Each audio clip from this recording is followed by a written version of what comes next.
Imagine that anesthesia literally does not exist, and never has. All surgical procedures are terrifying and unbearably painful, and you shudder at the very thought, for example, of a dentist and a tooth extraction.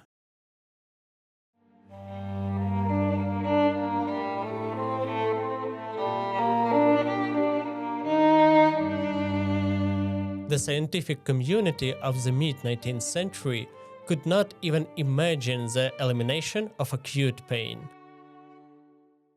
And then, in January 1845, notes appear in Boston newspapers about the arrival of a dentist from Hartford who removes teeth painlessly.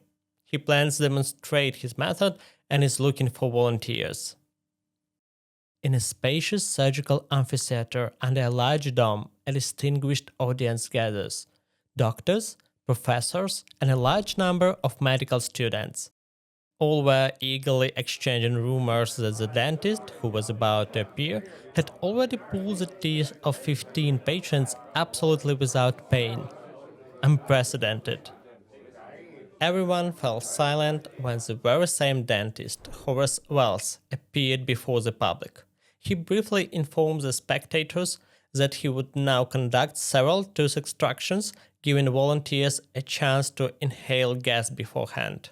Then he presented 3 volunteers, medical students from Harvard, and invited the first to sit in the chair.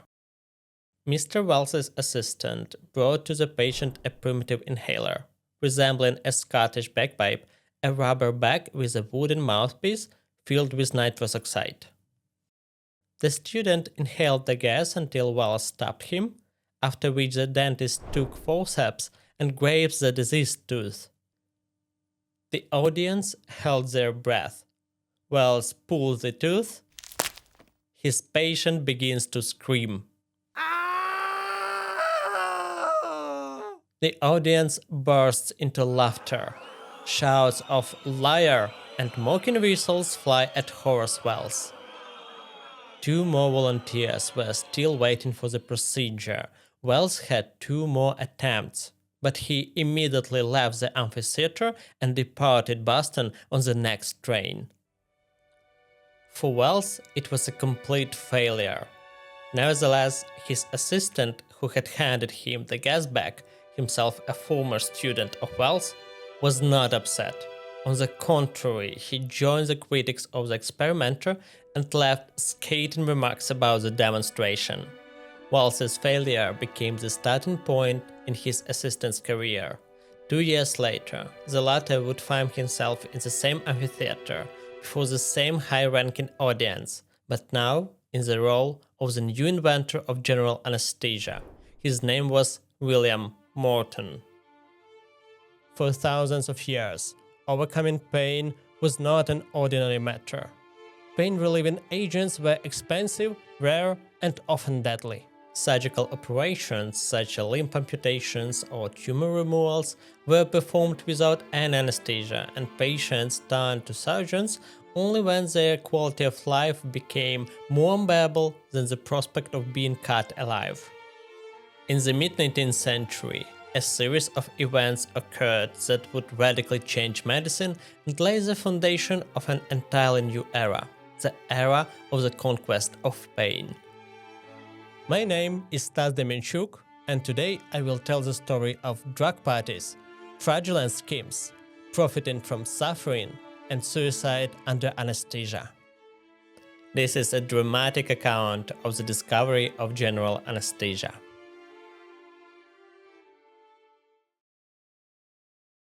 In the first half of the 19th century, surgery, as in ancient times, could not offer comfortable procedures and was inseparably tied to the inevitable factor of pain. On the day of the operation, the patient was brought to the upper floor of the hospital with a tower, or, if there was no tower, lowered into the basement operating room. Separate towers or basements were used deliberately. They isolated the screams. The patient was laid on a table covered with a clean white tablecloth or seated on a chair. He might even remain in an upright position since he was fully conscious. The surgeon examined neatly arranged polished knives, after which assistants helped him put on his surgical gown, usually an old long winter coat covered in hardened black stains of blood that had spattered during previous operations. Some surgeons prescribe patients opium or alcohol a few hours before the operation, but these remedies were unreliable. Small doses were ineffective, large doses were deadly. Most doctors preferred not to prescribe anything at all. The memoirs of surgeons testify to the tiny number of patients who endured operations stoically and bravely. Most refused to let the surgeon approach them for hours until they found courage, postponed planned operations, fled from operating rooms at the last moment, cursed and fought.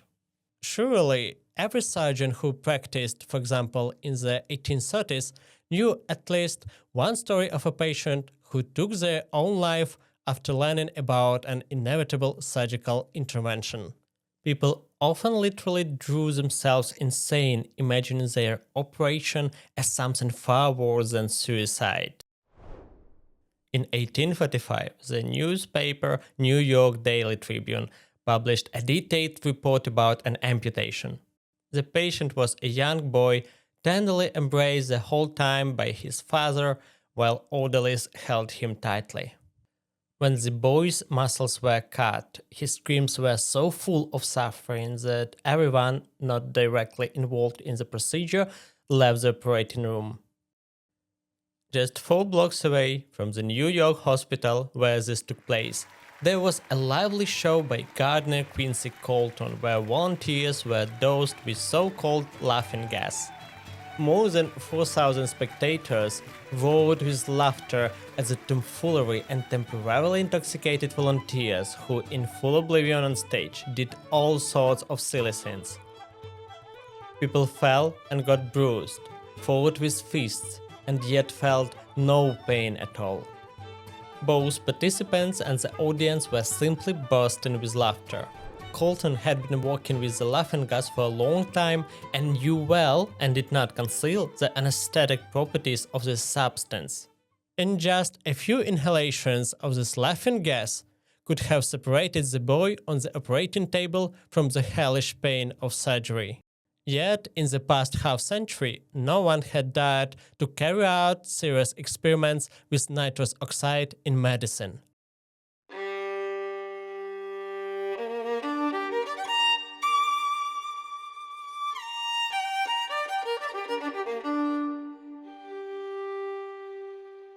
Let's go back another 70 years. The 1770s, England. In the center of spacious bright room stood a table filled with all sorts of chemical equipment. Glass flasks and bottles, retorts and test tubes, scales, countless vials and boxes of reagents. Joseph Priestley returned here after breakfast and had a free hour to continue yesterday's experiment. He glanced at the chaotic notes scattered on sheets of paper, put some iron filings into a flask he had invented himself, added a few drops of spirit of nitre, today we call it nitric acid, attached a long glass tube and set it over a burner. From the other end of the tube, submerged in water, bubbles began to escape actively. Gas accumulated in a special jar. Priestley released the gas from the jar. It has a faint sweetish smell. He held up a candle, the flame flared up brightly and quickly went up. The researcher took a sheet of paper and named this gas inflammable nitrous air. This was nitrous oxide. In addition to nitrous oxide, Priestley discovered a number of other gases, such as nitric oxide, hydrogen chloride, ammonia, and oxygen. But he did not classify them as we do. He called gases artificial airs, and the substances discovered nitrous air, acid air, alkaline air, etc. What to do with these gases was unclear. 20 years later, several English researchers put forward the theory that Priestley's artificial airs could be used in medicine, namely for the treatment of lung diseases through inhalation. To conduct clinical trials, the so-called Pneumatic Institute was founded in Bristol, headed by the charismatic young chemist Humphry Davy. Davy chose nitrous oxide as the first gas to study and, ignoring warnings of its extreme toxicity, began testing its effects on himself. To his surprise, it turned out that inflammable nitrous air was not only non-toxic, but also pleasant to taste, elevated mood, created a feeling of lightness and euphoria, and relieved annoying headaches. Before long, the young juniors and head of the institute could be seen in the evenings or at night running through the corridors of the Pneumatic Institute with laughter and in a moment sleeping soundly on the floor. When Davy became convinced that the gas was safe, he began sharing it with his friends, and over time he demonstrated its effects to the public. At some point, the use of nitrous oxide left the walls of the Pneumatic Institute and became very popular at private parties as the best remedy for boredom. Over a long period of experiments, Davy realized nitrous oxide's ability to suppress acute pain, and in a book largely dedicated to this gas published in 1800, he noted that nitrous oxide could well be used during surgical operations. There is no evidence that anyone in the following 40 years tried to put Humphry's idea into practice. And nitrous oxide itself, just a few years after Davy's experiments, turned into an object of ridicule and was literally no longer taken seriously. Let us move several decades forward. A packed auditorium, men in tall top hats and women in fashionable bonnets, wide-brimmed hats. Some commotion at the entrance. People were ready to pay even just to stand. On stage, a middle-aged lecturer with neatly curled mustaches is demonstrating chemical reactions. He is telling the story and method of producing nitrous oxide. This part seemed boring to most, yet the hall continued to fill up. The most interesting part was still ahead. And then the table with reagents was rolled off stage, and in its place 2 bags of gas were brought out.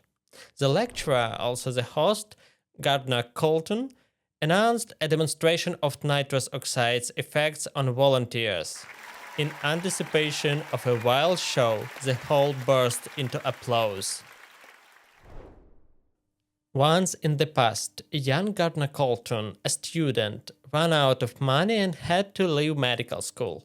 Finding himself in a difficult situation, he spent his last savings on equipment and dared to hold a public lecture about nitrous oxide. His newspaper ad announced he would prepare 70 gallons of laughing gas, and anyone could try its effect on themselves. The result exceeded all expectations. Already on the first evening, Colton not only earned enough to cover the rest of his studies, he earned several times more than the cost of 5 full courses at medical school. 2 weeks later, he repeated the lecture with the same success. And in the summer of 1844, he set off on a tour of the major cities of New England. There, his shows were his enormous demand and made Colton one of the most famous showmen of his time. He would never return to the study of medicine. And now the audience of the hall awaited the highlight. One by one, volunteers went up on stage, inhaled laughing gas, and for a few minutes, under Colton's explosive jokes, performed drunken antics. One of these volunteers was Horace Wells, a local dentist of Hartford, where Colton had brought his show. After the pranks Wells carried out on stage, by the way, his wife did not appreciate them, Colton's sturdy assistants helped him down. Breathless and satisfied, Wells fell into a chair beside others recovering from the gas. But unlike Wells, his acquaintance, the apothecary Sam Cooley, did not descend from the stage so successfully. He went on a rampage and flew off the platform straight into some benches standing nearby. Wells noticed a blood stain on a pharmacist's leg. Sam Cooley had apparently impaled himself on a nail. The wound was serious, but while Cooley was under the effect of the gas, he felt nothing. Panting, Horace Wells suddenly caught a powerful insight. He immediately sobered up, waited until the performance ended, returned to Colton, and asked him directly, "Can a tooth be pulled out under nitrous oxide so the patient feels no pain?" To which Colton replied, "I don't know." And indeed, how could Colton have known? At the time, nitrous oxide and medicine did not intersect in people's minds at all. The next morning, Wells visited Colton while he was still in town, asked him for a portion of nitrous oxide, and announced that he planned to have a tooth extracted under the effect of the gas. Colton gladly agreed and went alone with Wells to watch. On the way, they were joined by several other spectators, including Sam Cooley, who had fallen from the platform, and John Riggs, a former student and friend of Wells, who agreed to perform the extraction. Wells took the bag onto his lap and inhaled gas through a mouthpiece until he fell into a semi-conscious state and his head dropped onto the headrest. Riggs immediately rushed to Wells, inserted forceps into his mouth, and pulled out a tooth. The onlookers held their breath. A few minutes later, Wells awoke, touched the place where the tooth had been, and exclaimed, "I did not feel even a tingling."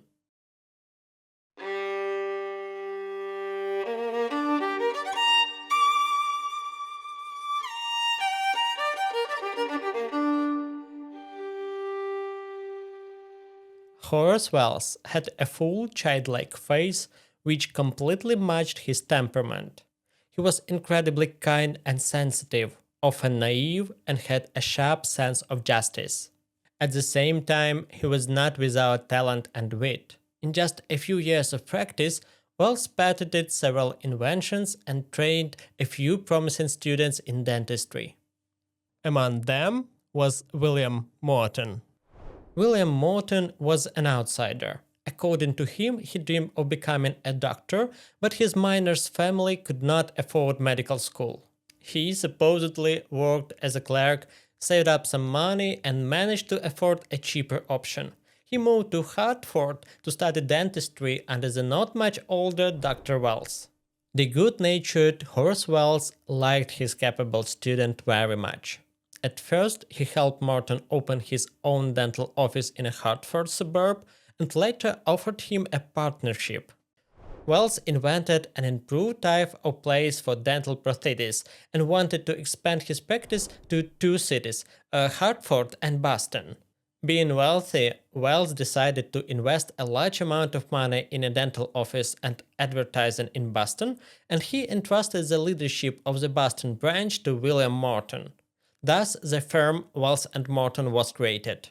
Wells's prosthetics were approved by specialists, and there were no obstacles for the development of the business. Horace Wells was incredibly happy. But already a year later, newspapers reported the breakup of the partnership Wells and Morton.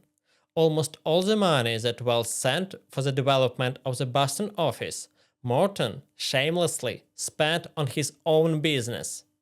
Wells was nearly bankrupt while Morton officially remained his debtor. Yet, despite such an unpleasant situation, Wells remained optimistic and, out of kindness or perhaps naivety, still considered Morton his good friend. A month after the breakup of Wells and Morton, Horace Wells tried nitrous oxide on himself. He was stunned by the new idea and immediately began testing laughing gas on people.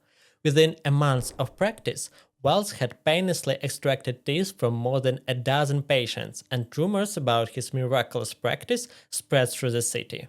Too fascinated to weave intrigues, the dentist spoke everywhere about anesthesia with laughing gas and even taught this method to several dentists from Hartford. When he was convinced that the method was entirely effective, Wells turned to William Morton so that the latter would help him organize a public lecture in Boston. Morton, still owing money to Wells, had already expanded his own practice and gained valuable connections in Boston, which Wells did not have. He agreed to help and taught John Collins Warren, head of the surgical department of the Massachusetts General Hospital, about Horace Wells. 65-year-old Professor John Warren was literally a pillar of local medicine. He had held the title of the best surgeon in the region for half his life and was simply a very respected man. Incidentally, he was also a collector of curiosities. In his home stood the skeleton of an entire mastodon. Here, by the way, it's that very mastodon, only now in a modern museum. Open to everything new, Warren found Wells' idea quite interesting and proposed to use the gas during the next amputation. But, unfortunately, the patient could not bring himself to consent for a long time, repeatedly postponing the operation, until he finally fled the hospital altogether. Since no other surgeries were planned for the following week, Warren suggested that Wells look for volunteers and publicly conduct a tooth extraction with nitrous oxide. Volunteers were sought through the newspaper. Morton lent Wells dental instruments, and the laughing gas was purchased from some local chemist. A respectable audience gathered in the large hall, and what happened next you already know. In fact, that's where I began this video. The patient screamed, the audience burst out laughing. Everyone who could was calling Wells a liar and failure, including Morton, while the tactful Professor Warren simply pretended that nothing had happened and did not discuss the matter with anyone. And I'm sure the main question you have is why the scientific community mocked Wells so aggressively in such a literally monkey-like manner. Well, the man was doing something useful. Not all failures of young scientists should be treated so cruelly. The whole matter was the reputation nitrous oxide had at the time. It was used exclusively at parties. Caricatures were drawn with it. Humorists ridiculed it in stories. And traveling lectures about this gas were more like a kind of 19th century SNL.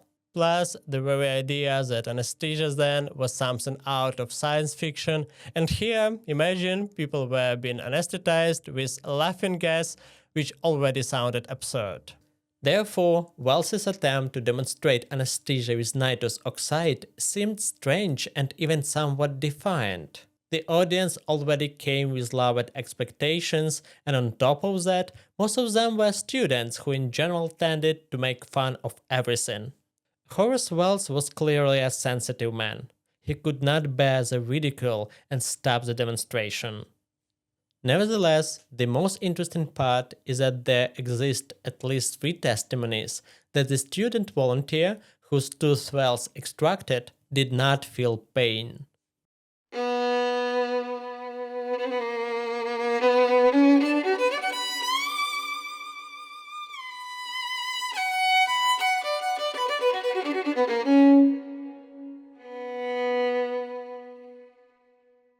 In 1540, the German physician, botanist, and pharmacologist Valerius Cordas, in the laboratory of his pharmacy, was trying to obtain new medicines from plants and minerals. He mixed alcohol and oil of vitriol, sulfuric acid, and after 2 months of infusion, distilled the mixture in a water bath. Vapors condensed on a long neck of the vessel, and the botanist saw a drop of transparent liquid fall from the tube into a glass cup. Cordas placed the cup on the windowsill to examine the substance better, reached for a magnifying glass, and when he returned to the cup, the drop had vanished. Instead, a sharp, sweet smell appeared in the air. Cordas called this substance sweet vitriol oil. He was struck by the fact that this liquid turned into vapor before his very eyes. He assumed it could be useful in medicine, but he did not have time to study it more thoroughly. Soon after, he died in an accident. The name sweet vitriol oil did not please the chemist August Frobenius. It wasn't oil at all. Now it was a liquid, and a minute later it was already a gas. In 1729, in his article about the substance, Frobenius used the word ether, borrowing it from Greek cosmology. Such was this other, supernal state. Today, the substance is called diethyl ether, or sulfuric ether, but I will call it as it was called in the past, just ether. In the second half of the 18th century, ether became a popular medicinal product. It was sold in bottles taken internally in drops. At first, miraculous properties to cure everything were attributed to ether, but later its indications narrowed to symptomatic use during nausea, shortness of breath, and as a sedative. The drug was widespread, and over time, ether from home medicine chests began to be taken out not only for relieving shortness of breath or nausea. In the first half of the 19th century, student parties were not as lively if someone hadn't brought along a bottle of medical ether. The substance was poured onto a handkerchief and its vapors were inhaled. This provoked mild intoxication, a playful mood, and loss of coordination. Sometimes ether was poured into bags similar to those used for laughing gas and immersed in hot water. This intensified evaporation and made the effect even more noticeable. Because the effect of ether was short-term and mild, it was considered a prank, a sort of safe alternative to alcohol, and people turned a blind eye to its use by teenagers. They said, let them have fun as long as they don't drink whiskey at such a young age. Of course, incidents did occur. Teenagers went overboard with ether and predictably lost sensitivity to pain, had memory lapses, and often simply passed out. But no one considered it dangerous because the main sin was the dose. Alcohol also eliminates pain, and the next day you remember nothing and you can easily pass out, but we, as adults, use it responsibly. So, students, breathe your gas to have fun, and that's enough. Quite a few American practicing physicians in the 1840s still vividly remembered from their student parties what would happen if one went overboard with ether, and some, without even thinking about the uniqueness of the method, successfully gave ether vapors to patients to inhale. I will tell about this later. And now we return to Hartford in 1845. Half a year has passed since Wells's failed demonstration. Horace Wells still hadn't recovered from the disgraceful debut in Boston. He had been ill for a long time and looked weak. His dental practice declined and he was in financial difficulties. He regularly asked Morton to return the money, but the latter successfully avoided his former teacher. His business, built with Wells's money, boomed. Morton had just bought himself a large estate in the suburbs of Boston and enrolled in Harvard Medical School. Wells now entertained the public with lectures about birds and once a week came to the office of John Riggs to help with anesthesia using laughing gas. John Riggs, recall, was a former student of Wells who had been the first to pull a tooth under nitrous oxide in the presence of the showman Colton. So, despite Wells being ridiculed by Boston doctors, his method of general anesthesia calmly existed in Hartford and even beyond. It was not at all a secret, but neither was it a mass phenomenon. And who especially remembered Wells's merits were grateful patients. Morton was not only pursued by Wells's letters with demand to return dead, but also by stories from patients in the style of, "Do you know this Dr. Wells? He gave me some gas and the procedure was painless."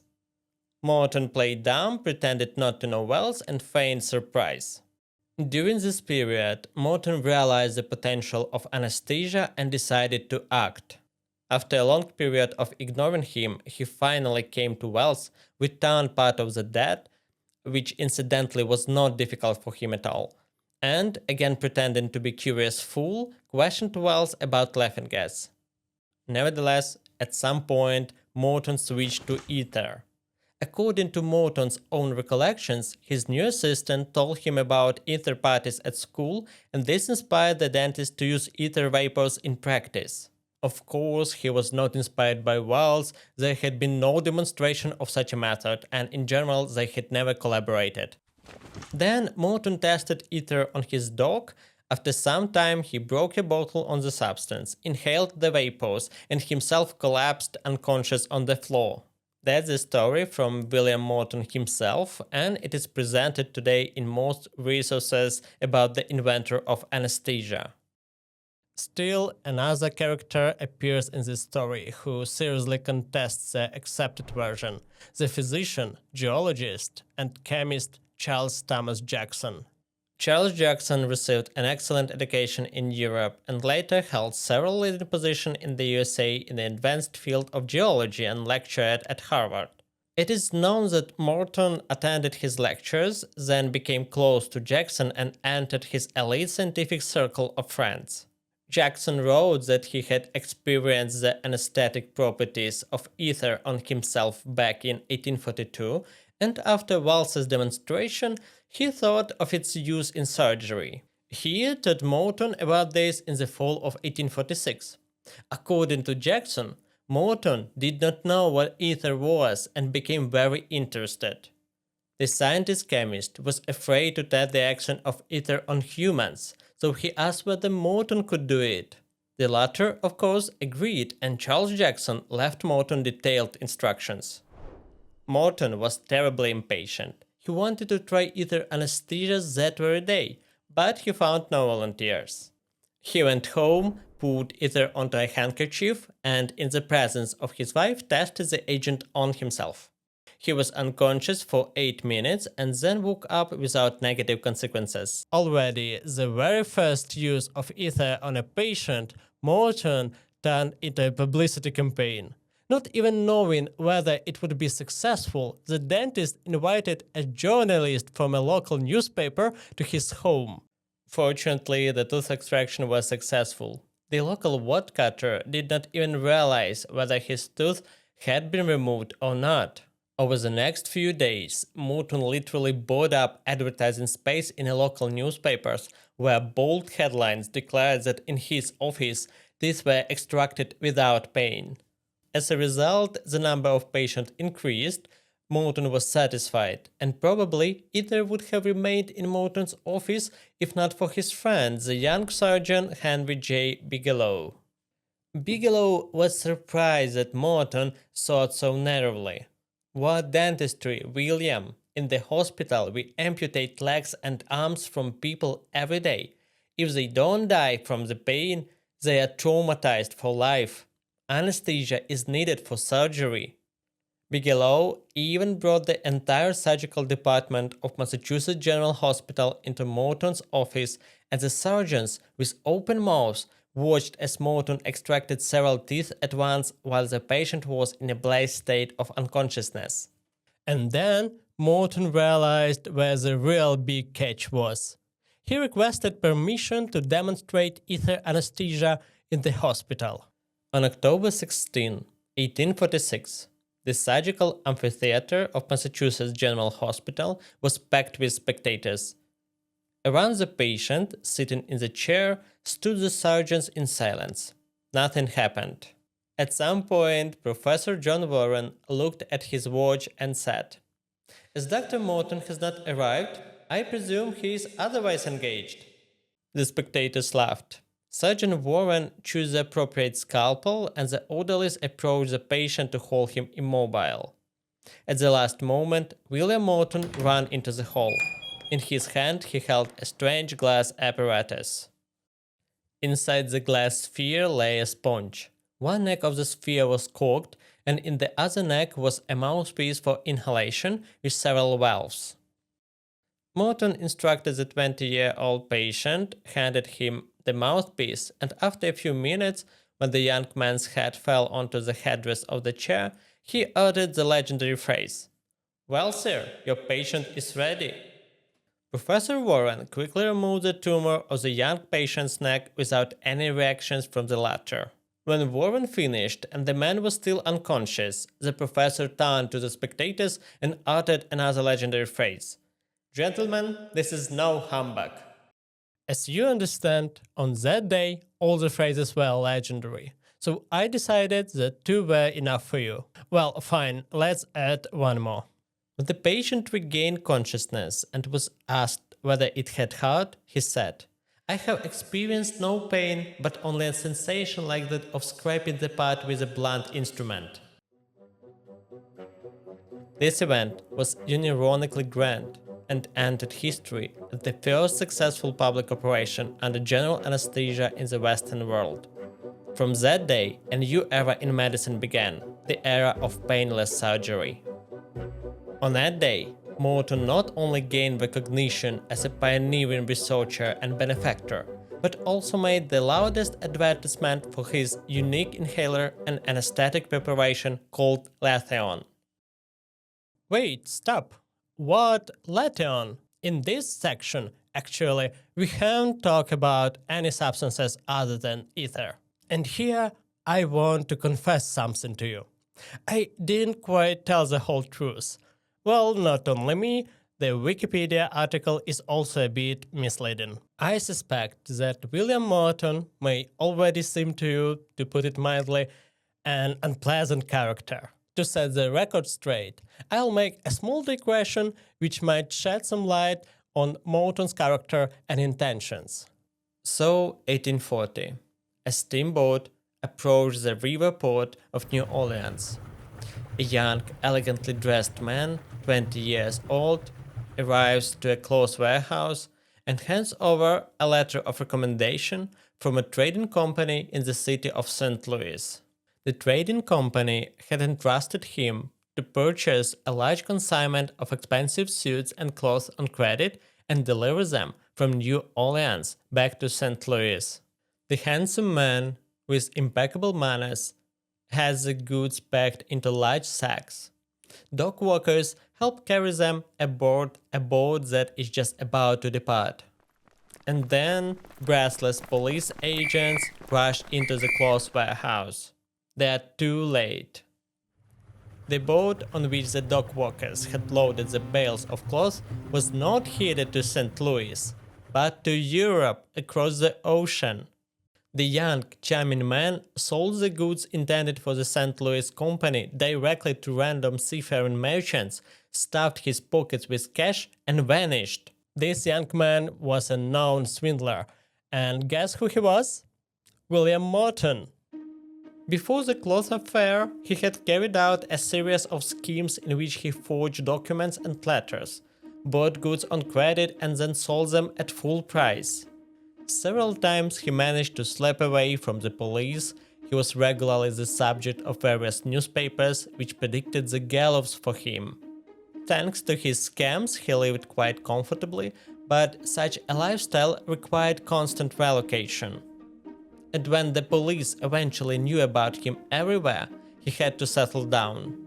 In Hartford, no one knew about his past, so he calmly studied under Dr. Wells, posing as the poor son of a miner. But at the first opportunity, and without a shred of sympathy, he betrayed his teacher Horace Wells and quickly rose at the expense of other people's money. And even with something that seemed so necessary for humanity as surgical anesthesia, he still managed to pull off a scheme. From the very first days of using ether in his practice, Morton hired a patent attorney. In other words, he wanted to patent anesthesia. But there was one problem. It was impossible to patent a long-known substance that you simply pour on a handkerchief. For 2 weeks, Morton racked his brains over what to do and together with a patent agent combed through the legislation. During this time, he came up with a trick. He began adding orange oil to ether. Thus, ordinary ether was transformed into Letheon, a preparation that contained ether, orange oil, and some other secret compounds that Morton supposedly invented to make anesthesia effective and safe. On October 15, 1846, Morton received permission for that very anesthesia demonstration, scheduled for the next day, October 16. Everything would have been fine, except he thought that Letheon alone wasn't enough. He had just one day to come up with some device for administering vapors that could also be patented. Yes, Morton could easily have used a handkerchief, and it would have been safer for the patient, but safety wasn't on his mind. William was thinking solely about a commercial product. That day, Morton frantically rushed to craftsmen, asking them to make different parts of the inhaler.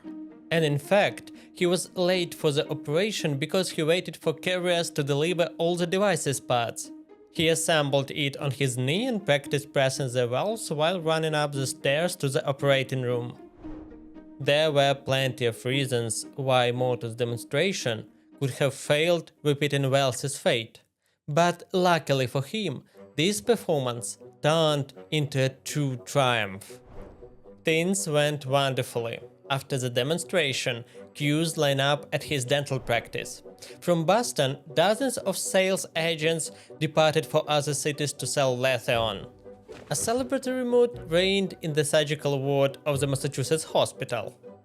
Just imagine, nothing like this had ever happened. And now, for the first time, a patient neither flinched nor screamed.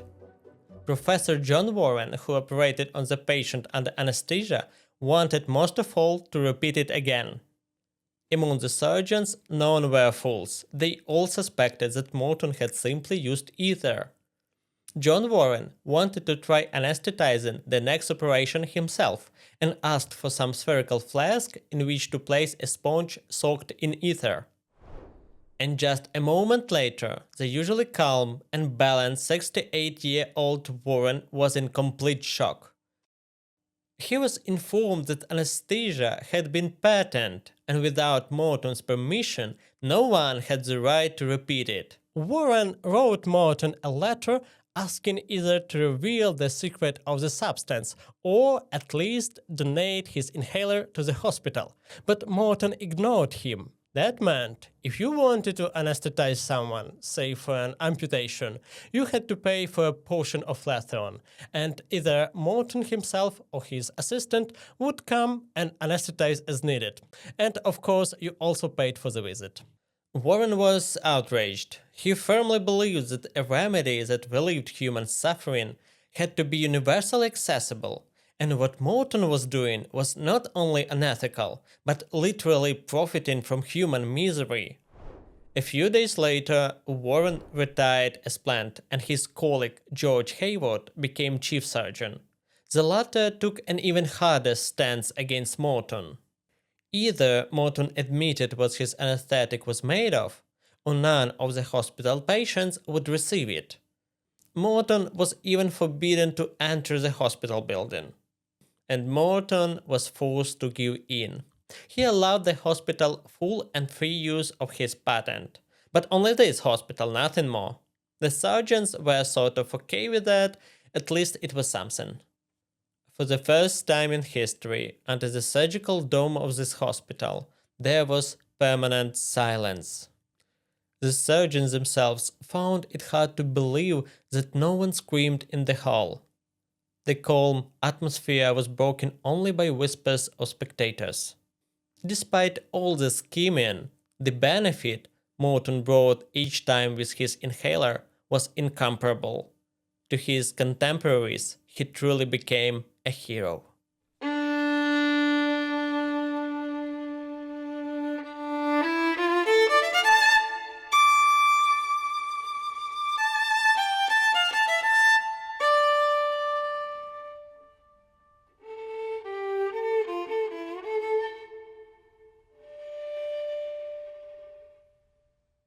Already at the beginning of the 1847, ether anesthesia in Great Britain was being used by one of the first practitioners of it, the prominent Scottish obstetrician James Simpson.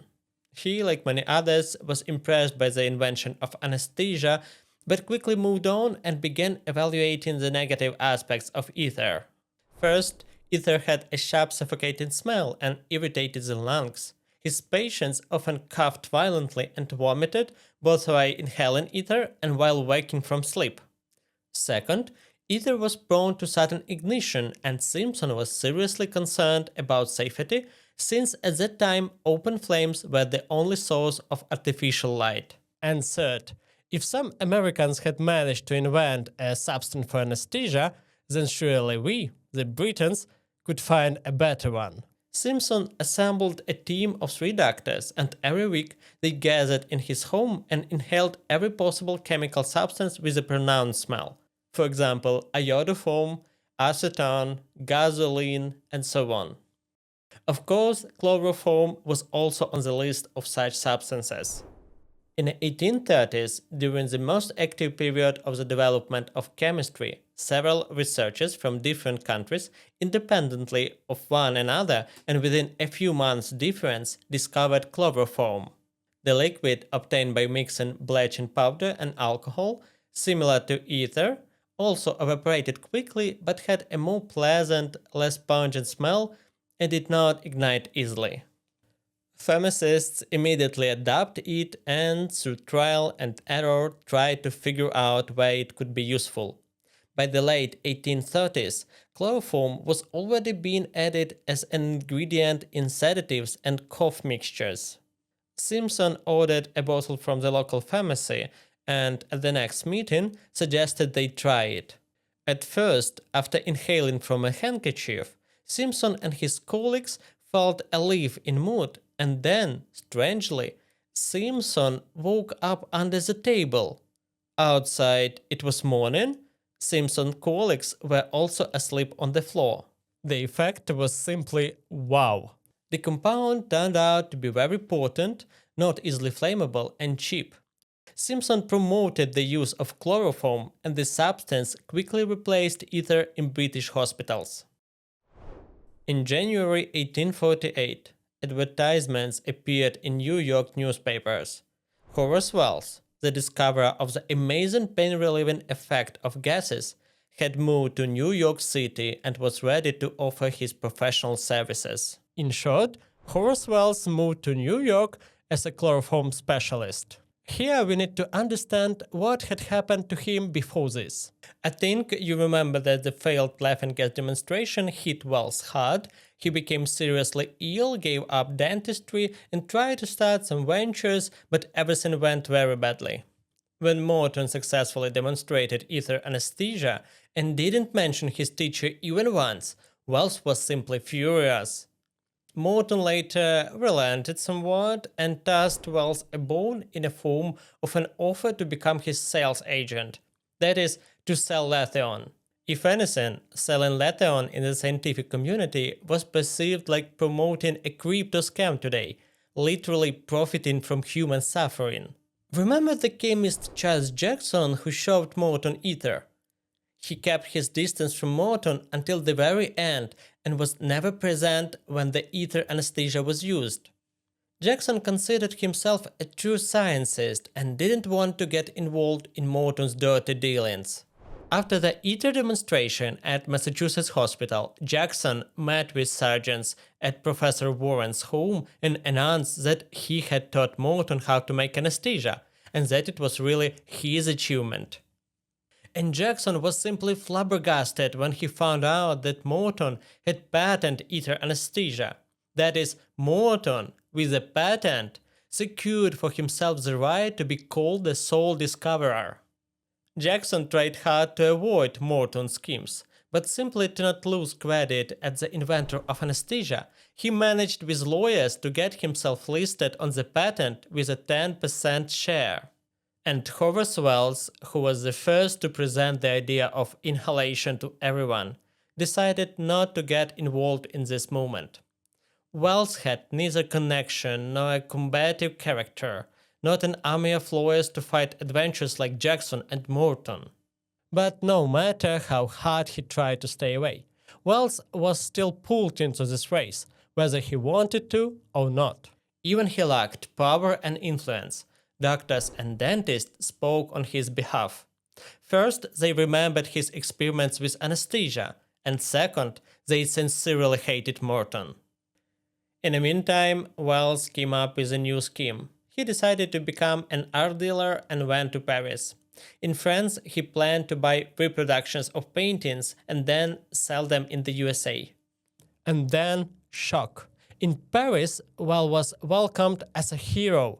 There he was considered the first discoverer of inhalation anesthesia. The Paris Academy of Sciences, which was regarded as an authority on such matters, was still investigating, but to everyone it seemed clear.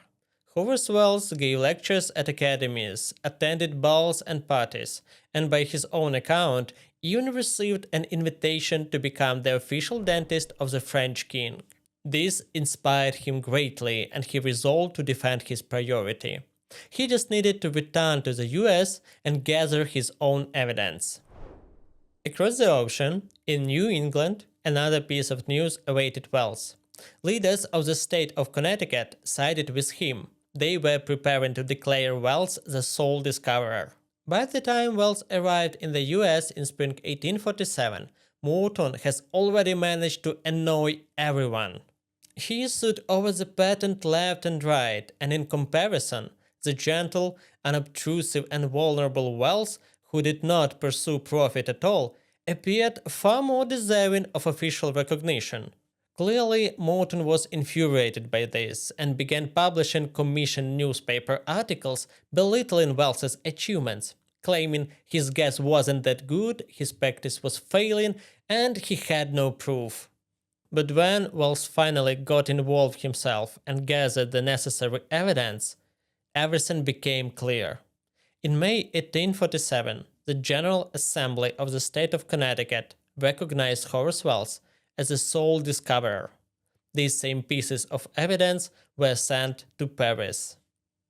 Wells suddenly became a star, but it seems he did not fully understand what was happening.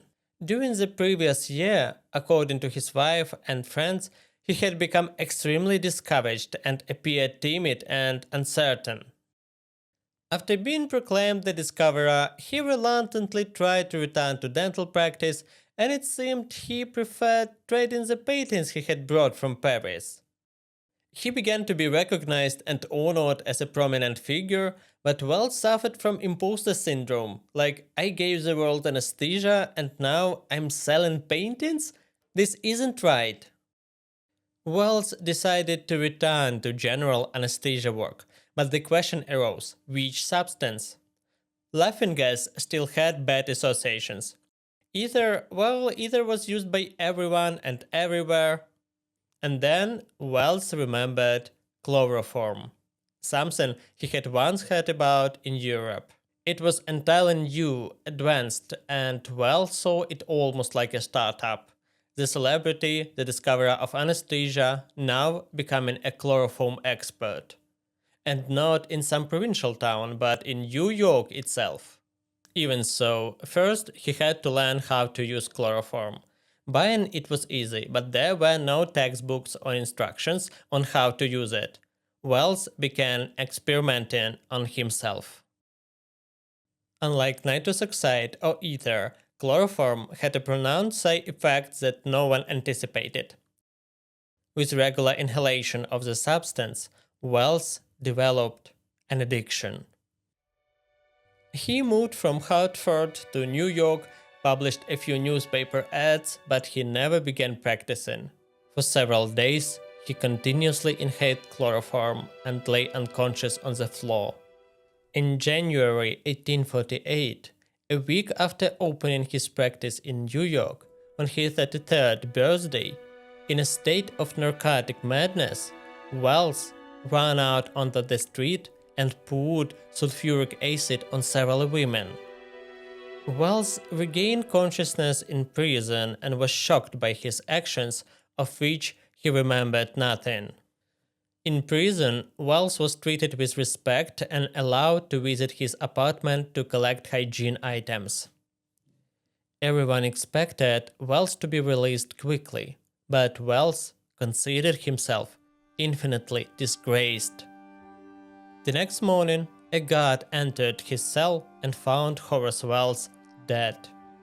Wells had put a handkerchief soaked in chloroform in his mouth, wrapped another around it, laid his left leg on the mattress, and cut his femoral artery with a razor.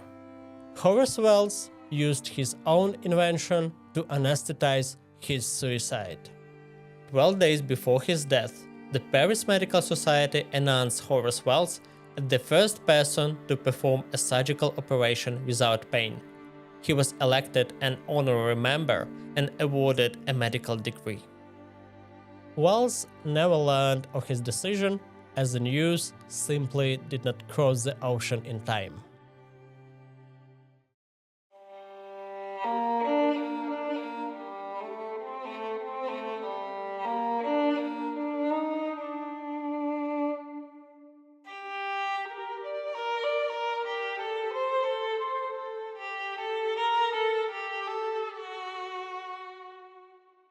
By spring 1847, Morton was, to put it mildly, on the verge of bankruptcy.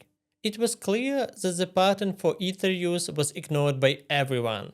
The US was actively at war with Mexico, and military doctors simply disregarded Morton's patent. Morton even wrote to the War Department asking them to buy his Lateon for barely above cost, but his offer was rejected. That is, the state that issued the patent ignored him. Morton fussed over the patent and the fight for priority so much that he practically abandoned his dental practice. At one point, Lateon simply stopped being ordered, and Morton switched to selling his glass inhalers. He invested in manufacturing several thousand devices, but suddenly everyone realized that his glass inhalers were not really needed. You could use a sponge in the shape of a conical mask, or at the extreme, just a handkerchief. Morton failed here as well. When it became clear that the patent had no legal force, Morton decided, in his own style, to pull another scheme. He sued the US government and demanded a reward of $100,000 at the discoverer in exchange for the patent. Such was Morton's gesture of goodwill. Give me 100,000 and do what you want with this anesthesia. $100,000 at that time was an enormous sum, and before giving it to Morton, the government finally decided to sort things out. This was one of the reasons Wells was declared the discoverer in the state of Connecticut. But the dispute continued. Okay, Wells was the first to suggest gas inhalation, but he had nothing to do with ether anesthesia. That invention was fiercely contested by William Morton and Charles Jackson.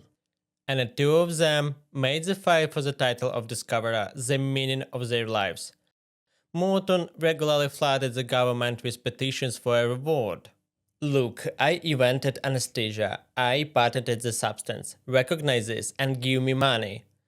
Morton spent large sums on lawyers and lobbies for this matter, ending up in debt. Charles Jackson did not expect financial reward. He just wanted to be recognized as the sole inventor of ether anesthesia and clearly distinguished himself from the so-called inventor Morton, who merely demonstrated anesthesia. Jackson did not hope the full recognition in the US. He awaited the verdict of the Paris Academy of Sciences, and he had every reason to believe that he would enter history as the inventor of authorization. In 1850, the Academy of Sciences published its decision. The honor of being the discoverer of ether anesthesia belongs jointly to Jackson and Morton. They would receive the same medals and share the prestigious Montion Prize. For Charles Jackson, this was a very painful blow. He obsessively tried for a long time to prove to those around him that it was entirely his merit, and during the dispute collected a thick album of clippings, letters, and notes supposedly proving Jackson's successes and Morton's crimes. A widely held belief is that Jackson was so obsessed that he lost his mind and died in a mental hospital. Still, this is not entirely true. At some point, Jackson gave up and continued to work in geology. In 1873, he suffered a stroke and lost the ability to speak. Presumably, for this moment, his mental health worsened. He spent the last 7 years of his life in a psychiatric institution.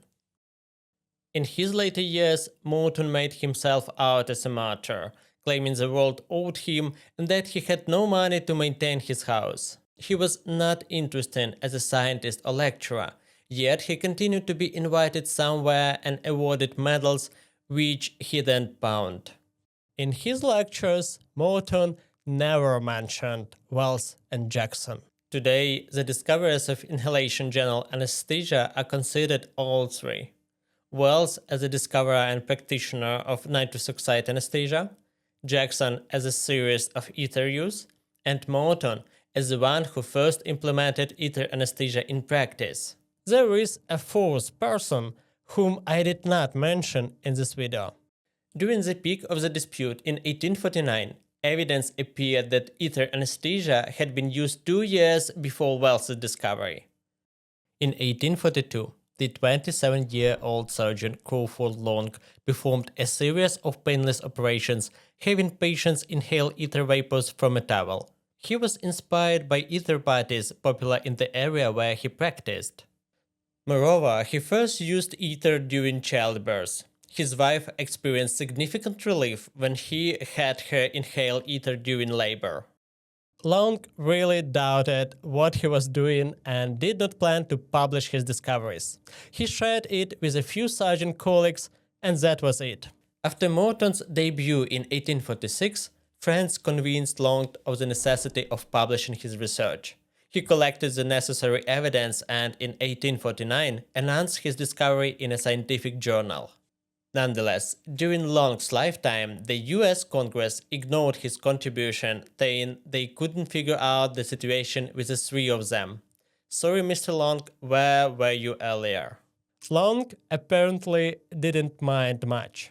A year after his death in 1879, Long was officially recognized as a discoverer of general anesthesia. Today, the National Doctors' Day in the US is celebrated annually on March 30th in honor of Crawford Long. It was on March 30, 1842, that Dr. Long successfully used ether anesthesia for the first time. Ether and chloroform became true symbols of 19th century surgery and were gradually replaced by safer substances by the mid-20th century. Nitrous oxide, which played a cruel joke with Wells and was considered ineffective, returned to use in the 1870s and is still used in medicine today.